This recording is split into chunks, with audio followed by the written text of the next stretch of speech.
अभी मैं आपके लिए एक चैप्टर लाया हूँ यहाँ, क्वेश्चन टैग, और इसको पूरा फिनिश भी करवा दूँ आपको, चाहे तो एक वीडियो में ही या फिर 2-3 वीडियो में, जितने में बनेगा आपके लिए ये। देखिए पहले चैप्टर का आप बेसिक समझें, ज़्यादा अच्छा रहेगा आपके लिए, क्योंकि जब तक आप लोगों के पास बेस नहीं होगा तब तक आप लोग किसी भी एग्ज़ाम को क्रैक नहीं कर सकते। देखिए मोस्टली स्टूडेंट्स के मेरे पास सवाल मैसेज आते हैं कि सर इंग्लिश ग्रामर आपकी इतनी स्ट्रॉन्ग कैसे है। मैं आपको बता दूँ, देखिए मैंने कहीं भी कोचिंग नहीं ली इंग्लिश की, और अच्छी इसलिए है क्योंकि मैंने जब पढ़ाना शुरू करा तो मैंने शुरुआत की थी 3rd 4th 5th 6th 7th 8th के बच्चों को पढ़ाने की, उसके बाद 9th 10th को पढ़ाने की, फिर 11th 12th। इससे क्या हुआ, मेरा बेस बहुत मजबूत हो गया। मैं आज भी जब बच्चों को पढ़ाता हूँ शुरुआत से बिल्कुल पढ़ाता हूँ, एग्जाम ने बैच में भी। तो बेस आपके पास जब तक नहीं होगा, क्योंकि अभी तक भी मोस्टली बच्चों को नहीं पता कि नाउन से एडजेक्टिव कैसे बनाएं, वर्ब को नाउन कैसे बनाया जा सकता है, वर्ब कब एडजेक्टिव बन जाएगी, एडजेक्टिव कब नाउन बन जाएगा, नाउन कब एडजेक्टिव बन जाएगा, प्रोनाउन कब एडजेक्टिव बन जाएगा, प्रोनाउन कब इंट्रोगेटिव हो जाएगा, प्रोनाउन कब रिलेटिव हो जाएगा। तो कुछ पता ही नहीं मोस्टली बच्चों को अभी तक भी। बस मोस्टली बच्चे क्या होता है कि नॉर्मली कोचिंग करते हैं किसी भी कोचिंग में जा करके, और वो कोचिंग वाले भी कैसे हैं, उन कोचिंग वालों ने भी कहीं और से कोचिंग ले रखी है। उस कोचिंग में जो उन्होंने जो सीखा वो आपको सिखा रहे हैं, उनको बेसिक नॉलेज नहीं है और आपको बेसिक नॉलेज नहीं है। आप लोग बेसिक नॉलेज कभी ले ही नहीं पाएंगे इस तरह से तो। और जब तक बेसिक नॉलेज नहीं ले पाएंगे तो आप कभी भी अच्छा स्कोर नहीं कर पाएंगे। आप 50 में से 30 तो ला सकते, लेकिन 50 में 46-47 नंबर आप कभी नहीं ला सकते। यस, यही रीज़न है कि मेरा जब भी स्कोर आया, मैंने जब भी एग्ज़ाम दिया तो मेरा 50 आउट ऑफ 46 47 तक क्रॉस गया है एसएससी में। बैंक में मेरा 2 बार पूरा पूरा स्कोर रहा है।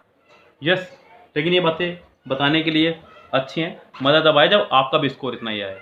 हो सकता है मैं झूठ बोल रहा हूँ, आपको लग सकता है, लेकिन चलिए मैं मान लीजिए मैं झूठी बोल रहा हूँ। मज़ा तब है जब आप नंबर लेकर के आए इतने ही, क्योंकि मुझे कितना आता है इससे फ़र्क नहीं पड़ता, आप कितना सीखते हैं फ़र्क इससे पड़ता है। चलो देखते हैं क्वेश्चन टैग। टैग का मतलब होता है लटकना या फिर लटकाना। सुना होगा ना कई बार आपने, जब कोई भी कपड़े लेने जाते हैं तो वहाँ पे उसका कंपनी का अपना एक टैग लगा होता है। क्या लगा होता है? कंपनी का टैग। उसे देख के समझ जाते हैं भाई तो एलन सोली की शर्ट है।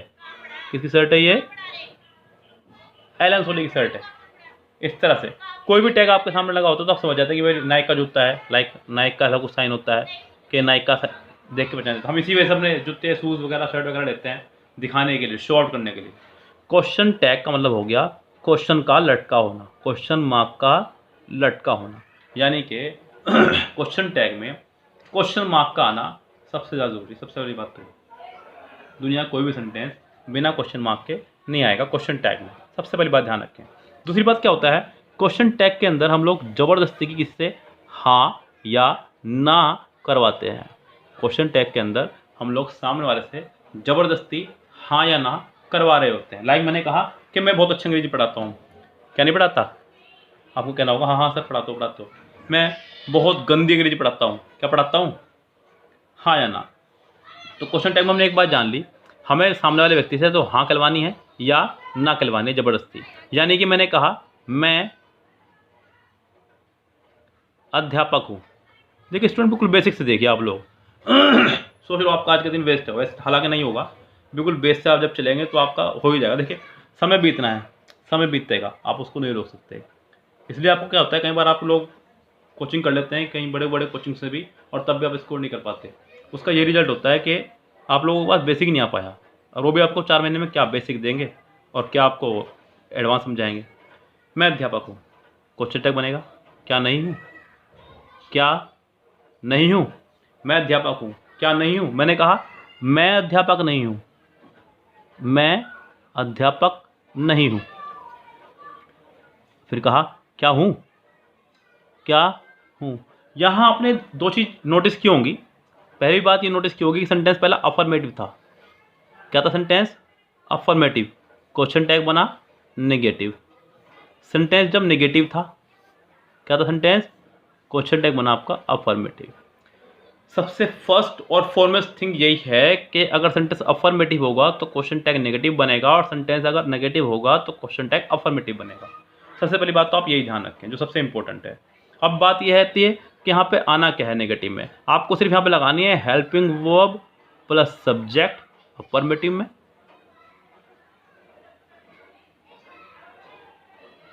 और हेल्पिंग वर्ब के साथ में नोट और प्लस सब्जेक्ट नेगेटिव में। यानी कि इसके लिए ज़रूरी होगा हमारे पास सभी हेल्पिंग वर्ब का एब्रीवेशन हो। क्या हो? एब्रीवेशन हो हमारे पास। एब्रीवेशन यानी कि जब किसी फॉर्म को आप लोग छोटा कर दें, जब किसी फॉर्म को आप लोग छोटा कर दें उसे बोलते हैं एब्रीविएशन। क्या बोलते हैं?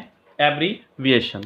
जैसे कि मैंने कहा इज़ नॉट, तो इसका हो जाएगा इजंट। क्या हो जाएगा? इजंट। आपने कहा आर नॉट, तो इसका हो जाएगा आरंट।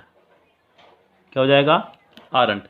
आपने कहा वॉज नॉट, तो इसका हो जाएगा वॉजंट। क्या हो जाएगा इसका? वॉजंट। आपने कहा वर नॉट, तो इसका हो जाएगा वरंट। आपने कहा हैज़ नॉट, तो इसका हो जाएगा हैज़ंट। आपने कहा हैव नॉट, तो इसका हो जाएगा हैवंट। आपने कहा हैड नॉट, तो इसका हो जाएगा हैडंट। क्या हो जाएगा? हैडंट। आपने कहा विल नॉट, क्या कहा? Will not. इसका हो जाएगा वॉन्ट। क्या हो जाएगा? आपने कहा शैल नॉट, इसका हो जाएगा शैंट। आपने कहा कैन नॉट, क्या कहा? Can not. इसका हो जाएगा कांट। फिर उसके साथ वैसे ही कुड नॉट का कुडंट, वुड नॉट का वुडंट, शुड नॉट का शुडंट, यस माइट नॉट का माइटेंट, माइट नॉट का माइटंट, और बहुत सारे। डू नॉट का डोंट, डज नॉट का डजंट, डिड नॉट का डिडंट। यस, ये रहे आपके सारी की सारी वर्ब के एब्रीविएशन। मैंने कुछ यहाँ पे मतलब जो जरूर नहीं समझे, मतलब would not, should not, would not, मैंने आपको बता दिया। इसी बीच आपको इन तीनों को रखना होगा अलग और बाकी सबको अलग, क्योंकि ये हेल्पिंग वर्ब नहीं है। हेल्पिंग वर्ब सिर्फ यही है। हेल्पिंग वर्ब यानी कि is, am, are, was, were, has, have, had, will, shall, can में, would, should, could, might, must, ought to। ये सभी हेल्पिंग वर्ब है। डू, डज, डिड को हम बिल्कुल अलग पढ़ाएंगे। तो सबसे पहला जो रूल है वो हेल्पिंग वर्ब रूल ही है। क्या है वो? Helping verb rule. Helping verb rule क्या बोलता है, इसको ध्यान से समझें आप लोग पहले। बहुत इंपॉर्टेंट रूल है। उसने कहा शी हैज अ कार, उसके पास एक कार है, उसके पास एक कार है। आप कहेंगे हैजंट शी, और क्वेश्चन मार्क लगाना ना भूलें, क्वेश्चन मार्क लगाना ना भूलें। She has a car, hasn't she, hasn't she. इसका एक और बन सकता है, अगर, क्योंकि इसको हम लोग नॉर्मली क्या समझते हैं कि हैज़ एक वर्ब की तरह इस्तेमाल हो रहा है, तो आप इसको ऐसे बना सकते हैं doesn't she, doesn't she. Like एक और एग्जांपल देखते हैं। उसने कहा you have a book, you have a book, तो क्या बनेगा इसका? Haven't you. क्या बन जाएगा इसका? Haven't you. या फिर इसका बन सकता है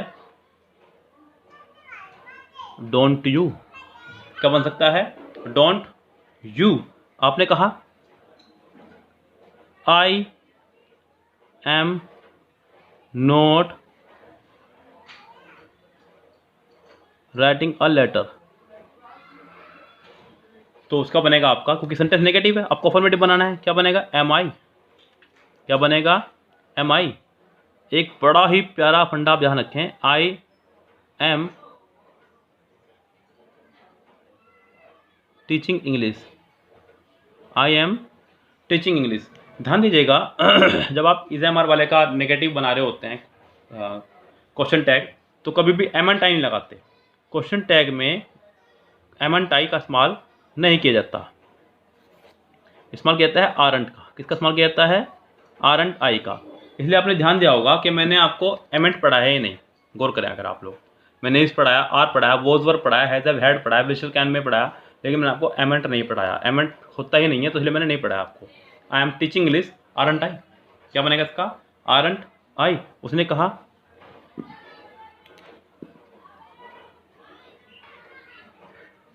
शी इज अ गर्ल। क्या बनेगा इसका? Isn't she, isn't she. She is a girl, isn't she. उसने कहा you had bought a book, तो हो जाएगा हैडंट यू। देखिए वैसे तो मैं आपको बता दूं, बिल्कुल बहुत बेसिक बात है, अगर मैं आपको बताने की कोशिश करूं, मतलब बहुत अंदर की बात है ये, तो ध्यान रखें आप लोग कि क्वेश्चन टैग बनाते वक्त पहला वर्ड कभी भी कैपिटल ना हो जाए। ये बहुत इंपॉर्टेंट बात है अगर देखा जाए तो। अगर देखा जाए तो पहला वर्ड कभी भी कैपिटल नहीं हो सकता, ये भी इंपॉर्टेंट बात है, याद रखें आप। हालांकि आप लोगों को दिख रहा होगा मेरा एक वर्ड कैपिटल हो चुका है यहाँ पे, तो बहुत अगर अंदर जाके घुसे हम लोग तो ग्रामर में ये गलत है। लेकिन फिलहाल आपको एग्जाम में सिर्फ गलती निकाल कर लगानी है। एग्जाम का सबसे इंपॉर्टेंट टॉपिक है ये। 3 टॉपिक को बड़ा इंपॉर्टेंट रखता हूँ अपने पास। क्यों रखता हूँ इंपॉर्टेंट? 3 टॉपिक कौन कौन से हैं, पर तो आप भी समझें 3 टॉपिक को कौन कौन से इंपॉर्टेंट है वो, और क्यों इंपॉर्टेंट है ये भी समझें आप इनको। हाँ, 3 टॉपिक में जो इंपॉर्टेंट मेरी तरफ से रहते हैं, तो रहता है क्वेश्चन टैग, उसके बाद में डायरेक्ट इनडायरेक्ट, और तीसरा एक्टिव पैसिव। क्यों? क्योंकि इनकी अपनी एक पहचान है, इनको पहचानना थोड़ा आसान हो जाता है कि यार ये तो क्वेश्चन टैग का सेंटेंस है। नॉर्मली क्या होता है, नाउन का सेंटेंस आता है तो आप नहीं पहचान पाते नाउन का सेंटेंस है या फिर प्रोनाउन का सेंटेंस है, लेकिन इनको आप देखते पहचान जाते हैं। क्योंकि डायरेक्ट इनडायरेक्ट की पहचान है आस्क, टोल्ड, इफ, वेदर, ये वगैरह वर्ड आएंगे। एक्टिव पैसिव पहचान है कि बी की फैमिली के साथ थर्ड फॉर्म आएगी हमेशा। और क्वेश्चन टैग की पहचान तो क्वेश्चन मार्क्स है ही। तो पहला रूल है आपका हेल्पिंग ऑफ रूल। दूसरा रूल है आपका डू, डज, डिड रूल। ध्यान दीजिएगा बहुत अच्छे से खूब। ये आपका रूल नंबर 2 मैं इसको कह देता हूँ, डू डज डिड रूल। इसमें क्या रहेगा स्टूडेंट, अगर आपको दिख रही है वर्ब की फर्स्ट फॉर्म सेंटेंस में, आपको लगाना है डोंट प्लस सब्जेक्ट। अगर आपको दिख रही है वर्ब की फर्स्ट फॉर्म में एस या ई एस, तो आपको लगाना है डजंट प्लस सब्जेक्ट। अगर आपको दिख रही है वर्ब की सेकंड फॉर्म, तो आपको लगाना है डिडंट प्लस सब्जेक्ट। और यही क्रम उल्टा भी हो सकता है, ऐसे से ऐसे भी हो सकता है और ऐसे से ऐसा भी हो सकता है, आप जैसा भी मर्जी करना चाहें। जैसे कि मान लीजिए मैंने कहा she helps me a lot, और मुझे दिख रहा है एस या ई एस। क्या दिख रहा है? एस या ई एस। क्या बनेगा क्वेश्चन टैग इसका? Doesn't plus subject. Doesn't she, doesn't she. अभी कुछ लोगों के मन में एक सवाल और बड़ा प्यारा आ रहा होगा, वो सवाल ये रहेगा, जैसे कि उसने कहा नेहा बीट्स मी। अगर शुरू में नाम आ जाए तो क्या आप यहाँ नाम का इस्तेमाल करेंगे? बिल्कुल नहीं, हम इस्तेमाल करेंगे डजंट, ऐसे इसको देखते हुए डजंट का, और नेहा को देखते हुए शी का। और क्वेश्चन मार्क्स लगाना ना भूलें, मैं एक बात बार बार चिक चिक के बता रहा हूँ आपको, क्वेश्चन मार्क्स लगाना ना भूलें आप। Neha beats me, Neha read a book. ऐसे सेंटेंस में अक्सर हम लोग फंस जाते हैं। क्यों फंस जाते हैं? क्योंकि रीड की फर्स्ट फॉर्म भी रीड, सेकंड फॉर्म भी रीड, थर्ड फॉर्म भी रीड। ऐसी बहुत सारी वर्ब हैं जिनकी first, second, third form change नहीं होती। ऐसी वर्ब को बोलते हैं वेरी वीक वर्ब। क्या बोलते हैं? Very weak verb. ये वेरी वीक वर्ब है। ऐसी सिर्फ ज़्यादा नहीं है, 18 वर्ब है। कितनी वर्ब है? 18 वर्ब है। आप भी याद कर सकते हैं। और याद भी ना करना चाहें तो इसकी छोटी सी ट्रिक भी ये है कि जिन वर्ब को आप एक साउंड में बोल सकें, इनको बोलते हैं मोनोसिलेबिक। क्या बोल देते हैं इनको? मोनोसिलेबिक। जैसे कि hit hit hit, cut cut cut, put put put, shout shout shout, read read read, तो उनको बोल देते हैं हम लोग वेरी वीक वर्ब। इनकी first, second, third form same रहती है। अब डिपेंड करता है कि आपको ये देखना होगा कि ये फर्स्ट फॉर्म है या सेकंड फॉर्म है। देखिए अगर ये फर्स्ट फॉर्म होती तो नेहा के हिसाब से यहाँ पे ऐसे ये आना चाहिए था, जो कि नहीं आया। इसका मतलब ये सेकंड फॉर्म है, और सेकंड फॉर्म को देखते हुए आपको लगाना होगा डिडंट शी। क्या लगाना होगा? Didn't she. अंत तक जरूर देखें इस वीडियो को पूरा, बिल्कुल भी स्किप करने की आवश्यकता नहीं वीडियो को। उसने कहा I play cricket, I play cricket. तो प्ले आपकी फर्स्ट फॉर्म है, फर्स्ट फॉर्म है तो आपको लगाना होगा डोंट। क्या लगाना होगा? Don't I, don't I you cooked food, you cooked food. Cooked second form है, आप बनाएंगे डिडंट यू, डिडंट यू। उसने कहा she goes to the market. आपको दिख रहा हो गोज यानी कि SAIS, तो आपको लगाना है doesn't she, doesn't she.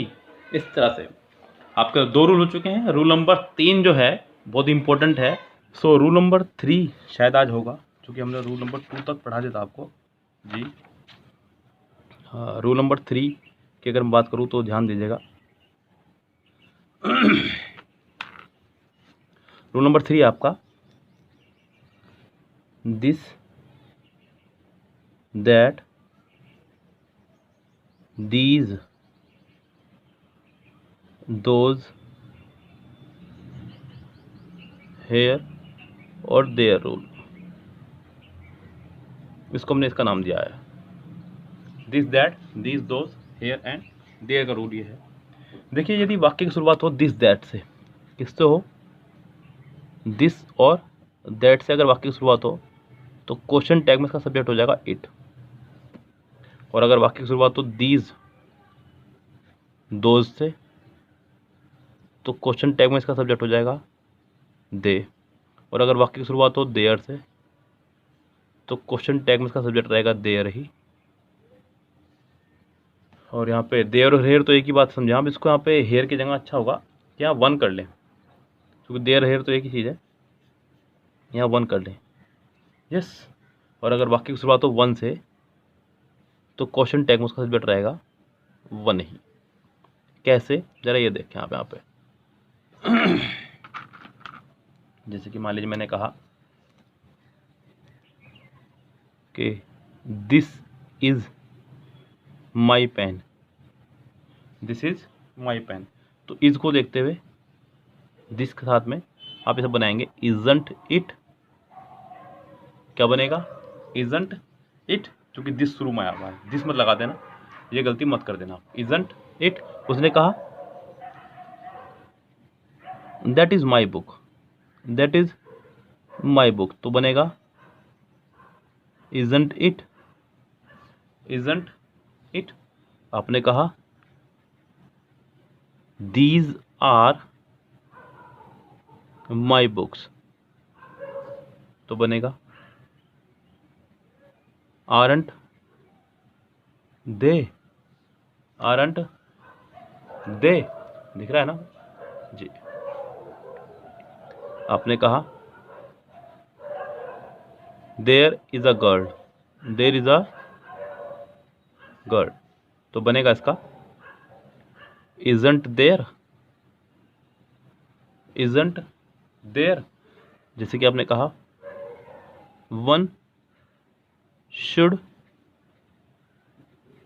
Help the poor, तो आप इसका क्वेश्चन टैग बनाएंगे शुडंट वन, शुडंट वन। इस तरह से, यानी कि अगर वाक्य का सब्जेक्ट दिस दैट, वाक्य का सब्जेक्ट हो दिस दैट तो क्वेश्चन टैग में इसका सब्जेक्ट हो जाएगा इट। वाक्य का सब्जेक्ट होगा दीज दो तो क्वेश्चन टैग में उसका सब्जेक्ट हो जाएगा दे। अगर वाक्य का सब्जेक्ट हो देयर तो क्वेश्चन टैग में देयर। वाक्य का सब्जेक्ट हो 1 तो क्वेश्चन टैग में भी 1 रहेगा। मैंने आपको एग्जांपल करा दिए। इसी बीच एक छोटा सा प्रॉब्लम आपके सामने आती है, वो ये है कि यदि दिस और दैट के साथ कोई नाउन हो, क्या हो, नाउन हो, तो वाक्य का सब्जेक्ट उस नाउन के हिसाब से आएगा। क्वेश्चन टैग में उस वाक्य का सब्जेक्ट उस नाउन के हिसाब से होगा। कैसे, जरा देखें। ऐसे मैंने कहा इस तरह से कि this girl is beautiful, this girl is beautiful, तो अब क्वेश्चन टैग गर्ल के हिसाब से आएगा। किसके हिसाब से आएगा, गर्ल के हिसाब से हो जाएगा इजंट शी। क्या हो जाएगा, इजंट शी। आपने कहा that boy was my brother, तो क्वेश्चन टैग अब बॉय के हिसाब से आएगा। वोजंट ही, वोजंट ही, इस तरह से आप लोग क्वेश्चन टैग का इस्तेमाल करेंगे। ये रहा रूल नंबर 3। यानी कि वाक्य का सब्जेक्ट अगर this that this those there और वन हो तो सब्जेक्ट उसी के हिसाब से चेंज होगा, लेकिन अगर दिस दैट के बाद नाउन होगा तब आप लगाएंगे उस नाउन के हिसाब से subject. Yes. Rule number 4,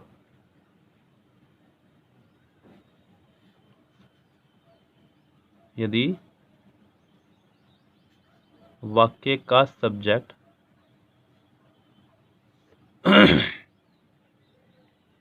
everyone, everybody, गौर कीजिएगा इस बात पे, एवरीवन एवरीबॉडी यानी कि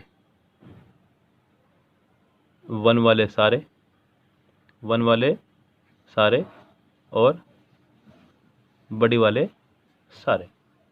everyone, someone, anyone, no one, everybody, anybody, nobody, somebody, इस सभी वन वाले सारे और बड़ी वाले सारे। यदि वाक्य का subject everyone, anyone, no one, someone, everybody, nobody, somebody, anybody हो तो क्वेश्चन टैग में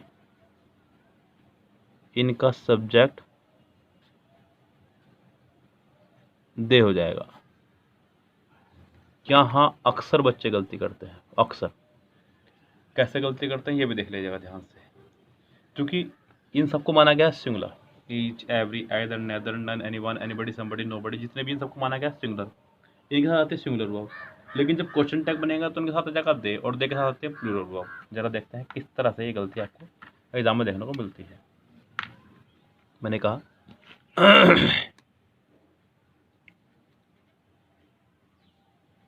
everyone was ready,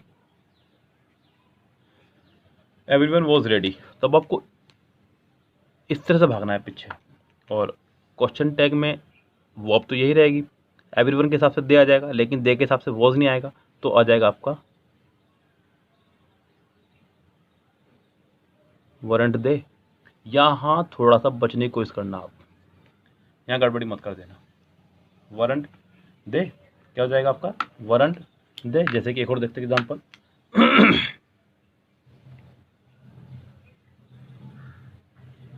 someone has stolen my purse, someone has stolen my purse, किसने मेरा पर्स चुरा लिया, किसने मेरा पर्स चुरा लिया। तो आपको इसके हिसाब से पीछे भागना है। अब someone के हिसाब से दे आएगा, लेकिन दे के साथ में हैज नहीं आता, तो ये हो जाएगा आपका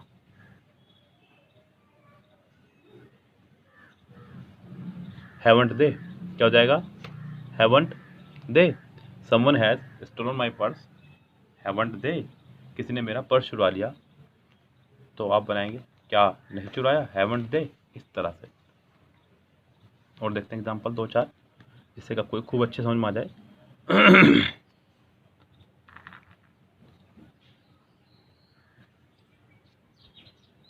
जैसे कि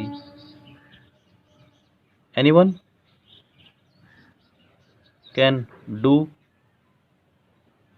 this work, anyone can do this work, तो कैसे बनेगा आपका ये कांट दे। एनीवन को देखते हुए आप इस्तेमाल करेंगे दे का, और अफर्मेटिव सेंटेंस है इसलिए आपने सेंटेंस बनाया निगेटिव। क्या बनाया आपने निगेटिव। कांट दे क्या बना आपका सेंटेंस कांट दे। आपने कहा someone has done his work। अब फिर से आप someone को देखते हुए लगाएंगे दे, और हैज़ दे के हिसाब से आएगा इसलिए हो जाएगा हैव, तो हो जाएगा आपका हैवंट दे। क्या हो जाएगा हैवंट दे, क्योंकि someone के साथ आप आनी है प्लूरल वर्ब, और वो सॉरी प्लूरल सब्जेक्ट दे, और दे के साथ हैज़ आ नहीं सकता, इसलिए आपको मजबूरन हैवंट लगाना होगा। सेंटेंस अफर्मेटिव है, आपको नेगेटिव बनाना होगा। इसी बीच यहाँ 2 वर्ड आएंगे आपके सामने जो रहेंगे आपके पहला वर्ड है नो वन और दूसरा है नोबडी। ये ऑलरेडी नेगेटिव है, इनका क्वेश्चन टैग अफर्मेटिव बनेगा। क्या बनेगा क्वेश्चन टैग इनका? अफर्मेटिव। जैसे कि मैंने कहा sentence, no one can do this work. No one can do this work. अब यहाँ आपको कैन लगाना होगा और साथ में नो वन के हिसाब से दे, तो कैन दे क्या बनेगा? कैन दे, क्योंकि सेंटेंस पहले से ही नेगेटिव है। ये बात मैंने आपको फ्रॉम डे वन ही बताई थी कि सेंटेंस अगर अफर्मेटिव होगा तो क्वेश्चन टैग नेगेटिव बनेगा, और सेंटेंस अगर नेगेटिव होगा तो क्वेश्चन टैग अफर्मेटिव होगा। जिन सेंटेंस की शुरुआत में ही यानी कि वर्ड नेगेटिव आ जाए, आपको उसका क्वेश्चन टैग अफर्मेटिव बनाना होगा। क्या बनाना होगा? अफर्मेटिव। जैसे कि एक सेंटेंस और लेते हैं, nobody can enter the gate. Nobody can enter the gate, तो ये सेंटेंस ऑलरेडी नेगेटिव है क्योंकि शुरू में ही नो आ गया। आपको बनाना होगा इसका अफर्मेटिव, तो बनेगा कैन दे। क्या बनेगा? Can they. इसी बीच आपके सामने एक रूल नंबर 5 खुल करके आता है सामने, वो ये है कि यदि वाक्य पहले से ही नेगेटिव हो, यदि वाक्य पहले से ही नेगेटिव हो, उसका क्लियर करेगा little, few, seldom, seldom, hardly, scarcely, rarely, barely, no one, nobody, none, no, not, never।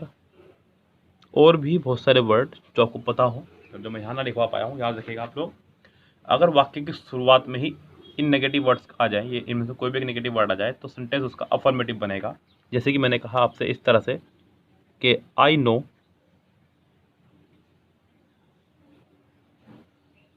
Little about English. I know little about English. अब लिटिल अब ऑलरेडी नेगेटिव है, नो वर्ब की फर्स्ट फॉर्म में, first form को देखते हुए आपको do या डज लगाना है और आई का आई रहेगा। डू आई क्या बन जाएगा सेंटेंस आपका? Do I. यस, इस तरह से उसने कहा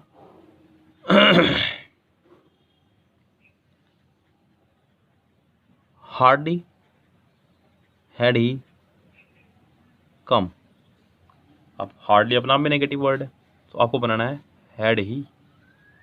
क्या बनेगा? Had he. जैसे कि एक और सेंटेंस याद आ रहा है, उसने कहा few people can do this. तो सेंटेंस ऑलरेडी नेगेटिव है बिकॉज फ्यू आ चुका है, तो सेंटेंस बनेगा आपका कैन दे। क्या बनेगा सेंटेंस आपका? कैन दे, क्योंकि सेंटेंस का भाव पहले से ही नेगेटिव है।